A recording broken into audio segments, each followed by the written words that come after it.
कभी सोचा है दौलत का असली राज क्या है? डॉक्टर जोसेफ मर्फी कहते हैं कि ये कोई बाहरी चीज है ही नहीं, बल्कि ये हमारे अंदर ही छिपा है, हमारे अवचेतन मन की गहराइयों में। तो चलिए आज इसी रहस्य से पर्दा उठाते हैं। ये एक ऐसा सवाल है जो शायद हम सबके मन में कभी ना तभी आता है ना, कि आखिर ऐसा क्यों होता है कि कुछ लोगों की तरफ पैसा चुंबक की तरह खिंचा चला आता है और वही दूसरी तरफ कुछ लोग दिन रात मेहनत करते हैं फिर भी संघर्ष ही करते रहते हैं। तो इसका जवाब किस्मत या हालातों में नहीं है। नहीं, जवाब छिपा है हमारे दिमाग की प्रोग्रामिंग में। असल में दौलत बाहर से नहीं आती, वो तो पहले हमारे अंदर, हमारे विचारों में बनती है। तो चलिए इस सफर पर साथ निकलते हैं। हम इसे 5 हिस्सों में समझेंगे। सबसे पहले जानेंगे कि वो कौन सा राज है जो हमारे भीतर छिपा है। फिर अपने मन को एक बगीचे की तरह देखेंगे। उसके बाद दौलत को अपनी ओर खींचने के कुछ टूल्स सीखेंगे, अपनी फाइनेंशियल रुकावटों को हटाएंगे और आखिर में समझेंगे कि यह प्रचुरता का नियम काम कैसे करता है। तो शुरुआत करते हैं पहले कदम से। रहस्य भीतर है। चलिए समझते हैं कि यह दौलत आखिर आती कहां से है, इसकी जड़ें कहां हैं। यह सब शुरू होता है धन चेतना से, यानी वेल्थ कॉन्शियसनेस से। और यह सिर्फ कोई सोचा समझा विचार नहीं है, ये एक गहरा अंदरूनी विश्वास है कि दौलत हमारे लिए ही है, हम इसके हकदार हैं और पैसा हमारी जिंदगी में बहुत नेचुरली आ सकता है।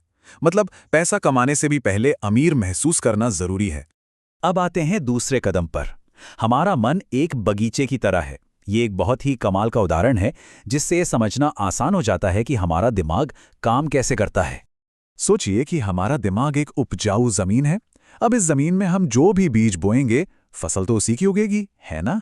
बाईं तरफ देखिए, ये हैं गरीबी के बीज। विचार जैसे मैं ये खरीद नहीं सकता या मैं तो कभी अमीर बन ही नहीं सकता, ये विचार सिर्फ कमी को जन्म देते हैं।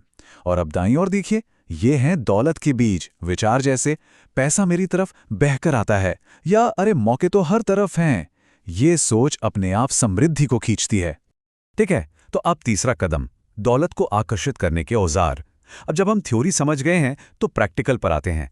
सीखते हैं कि अपने दिमाग को दौलत के लिए प्रोग्राम कैसे करें।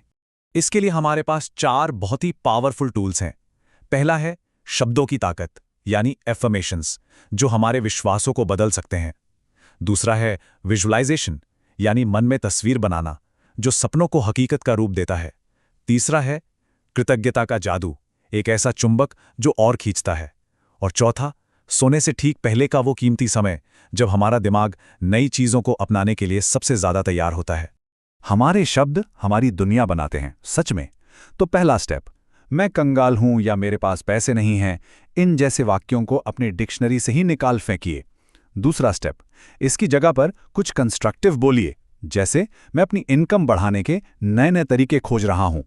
जब हम इसे रोज दोहराते हैं तो हम असल में अपने दिमाग को एक नया कमांड दे रहे होते हैं। अब बात करते हैं कल्पना की शक्ति की, यानी विजुअलाइजेशन की। यह कोड सब कुछ कह देता है। कल्पना ही सृजन की शुरुआत है। जरा सोचिए, दुनिया की कोई भी बड़ी चीज, कोई भी बड़ी इमारत, वो पहले किसी के दिमाग में ही तो बनी थी, उसके बाद ही हकीकत में आई। और यहीं पर असली राज है। अपने फाइनेंशियल गोल को सिर्फ सोचना नहीं है, उसे महसूस करना है। हमारा सबकॉन्शियस माइंड सिर्फ विचारों को नहीं बल्कि फीलिंग्स को समझता है। जब हम अपनी सफलता को ऐसे महसूस करते हैं जैसे वो अभी इसी पल हो रही है, तो हमारा दिमाग उसे हकीकत बनाने के लिए पूरी ताकत लगा देता है। और फिर आता है ग्रैटिट्यूड, यानी कृतज्ञता का जादू। ये सच में एक चुंबक की तरह काम करता है। जो कुछ भी हमारे पास है, ये उसे कई गुना बढ़ा देता है। एक बहुत ही आसान सी आदत अपना सकते हैं। हर रात सोने से पहले सिर्फ 3 ऐसी चीजें लिखिए जिनके लिए आप फाइनेंशियली शुक्रगुजार हैं। ये आदत हमारे फोकस को जो नहीं है से हटाकर जो है पर ले आती है, और ये एक गेम चेंजर है। चलिए अब चौथे कदम पर आते हैं, फाइनेंशियल ब्लॉकेज को दूर करना। पता है, कभी कभी ये सारे तरीके इसलिए काम नहीं करते क्योंकि हमारे ही मन के अंदर कुछ दुश्मन छिपे होते हैं जो हमारा रास्ता रोक रहे होते हैं। खुद से एक बहुत ही ईमानदार सवाल पूछने की जरूरत है। जब किसी अमीर इंसान को देखते हैं तो दिल में सच में क्या ख्याल आता है? क्या थोड़ी सी जलन होती है या मन में कोई जजमेंट आता है? ये देखिए, ये चार्ट दिखाता है कि हमारी फीलिंग्स कैसे काम करती हैं। दूसरों की कामयाबी से जलना या उन्हें जज करना, ये असल में हमारे अपने ही रास्ते में पत्थर रखने जैसा है।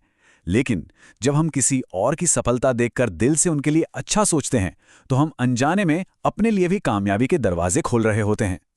हमारी दूसरी सबसे बड़ी रुकावट है डर। डर के बारे में एक नए एंगल से सोचिए। डर और कुछ भी नहीं, बस एक नेगेटिव इमेजिनेशन है। हम अपने दिमाग में एक ऐसा भविष्य बनाते हैं जो हम नहीं चाहते और फिर यकीन कर लेते हैं कि वो सच है। हमारे अंदर ना हमेशा दो आवाज़ें चलती रहती हैं।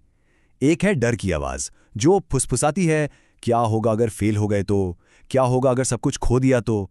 और दूसरी तरफ है विश्वास की आवाज़, वो कहती है कोई बात नहीं, जो भी नतीजा होगा मैं उससे सीख लूंगा, या मैं हर मुश्किल का सामना कर सकता हूं। और अब हम आ गए हैं अपने 5वें और आखिरी कदम पर, the law of abundant flow, यानी प्रचुरता का नियम।